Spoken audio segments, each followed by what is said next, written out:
Hello दोस्तों, ये कहानी मेरे चाचा रघुवीर सिंह ने मुझे सुनाई थी।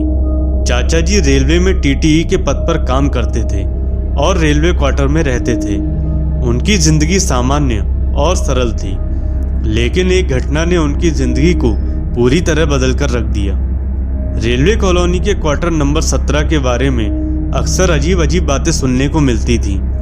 लोग कहते थे कि उस क्वार्टर में आत्मा का साया है। कई कर्मचारियों ने बताया कि उन्होंने रात में वहां अजीब सी आवाजें सुनी और कुछ ने तो परछाइयां तक देखी थी। कहा जाता था ये सब एक महिला की आत्मा के कारण हो रहा है, जिसकी कई साल पहले उसी क्वार्टर में मौत हो गई थी। वो महिला रेलवे कर्मचारी की पत्नी थी, जिसने घरेलू कलह से तंग आकर आत्महत्या कर ली थी, लेकिन उसकी आत्मा को कभी शांति नहीं मिली। जब चाचा का तबादला हुआ तो उन्हें रहने के लिए यही क्वार्टर नंबर 17 मिला। उन्होंने इन सब बातों को अफवाह मानते हुए उसे रहने के लिए स्वीकार कर लिया। चाचा हंसते हुए कहते थे, भूत प्रेत जैसी कोई चीज नहीं होती, ये सब लोगों के दिमाग की उपज है।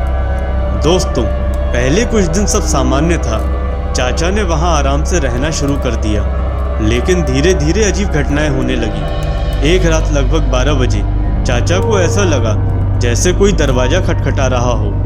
उन्होंने उठकर देखा, लेकिन बाहर कोई नहीं था। उन्होंने इसे नजरअंदाज किया और वापस सोने चले गए। लेकिन जैसे ही वो लौटे, उन्हें अपने बगल के कमरे से किसी के चलने की आवाजें सुनाई देने लगीं। वो चौंक गए, क्योंकि क्वार्टर में उनके अलावा कोई और नहीं रहता था।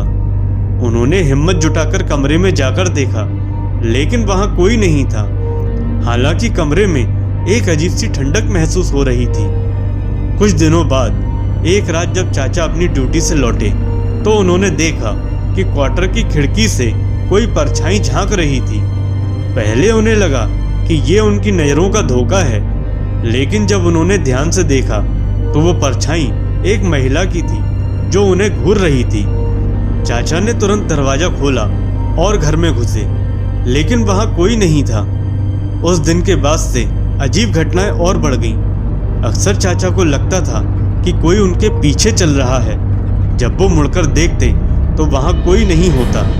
कई बार दरवाजे अपने आप खुलते और बंद होते थे। एक बार जब वो सो रहे थे तो उन्होंने महसूस किया कि कोई उनके सीने पर बैठ गया है। वो हिल भी नहीं पा रहे थे। एक रात जब चाचा सो रहे थे तो उन्होंने सपना देखा कि एक महिला सफेद साड़ी में उनके पास खड़ी है। वो महिला रो रही थी और कह रही थी, मुझे यहाँ से मुक्त करो। चाचा की नींद खुली तो उन्होंने पाया कि वही महिला वास्तव में उनके बिस्तर के पास खड़ी थी। महिला के चेहरे पर जलने के निशान थे और उसकी आंखें लाल थीं। वो धीरे धीरे चाचा की ओर बढ़ने लगी।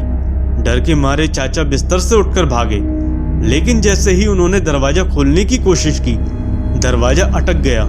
चाचा ने अगले दिन इस घटना के बारे में अपने एक साथी को बताया।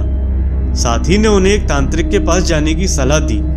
तांत्रिक ने कहा कि वो आत्मा अब भी उसी क्वार्टर में फंसी हुई है और उसे मुक्त करने के लिए एक विशेष पूजा करनी होगी। तांत्रिक ने चाचा के साथ मिलकर उस क्वार्टर में हवन किया। हवन के दौरान कमरे में अजीब सी आवाजें गूंजने लगी। ऐसा लग रहा था जैसे कोई चीख चीख कर कह रहा हो, मुझे यहाँ से जाने दो। पूजा खत्म होते ही एक तेज रोशनी कमरे में फैली और चाचा ने देखा कि वही महिला अब शांत चेहरा लिए खड़ी थी। उसने धन्यवाद कहा और हवा में गायब हो गई। उस दिन के बाद क्वार्टर नंबर 17 में सब कुछ सामान्य हो गया। चाचा कहते हैं, कुछ आत्माएं वाकई फंसी हुई होती हैं। उनसे डरने की नहीं, शांति देने की जरूरत होती है। ये कहानी सुनने के बाद मैंने तय किया कि कभी भी ऐसी जगह पर अनदेखी नहीं करूंगा जहां लोग पहले से किसी आत्मा की बात कर रहे हों। दोस्तों, क्या आपके साथ कभी किसी रेलवे क्वार्टर में कोई भूतिया घटना घटी है? कमेंट में बताइए।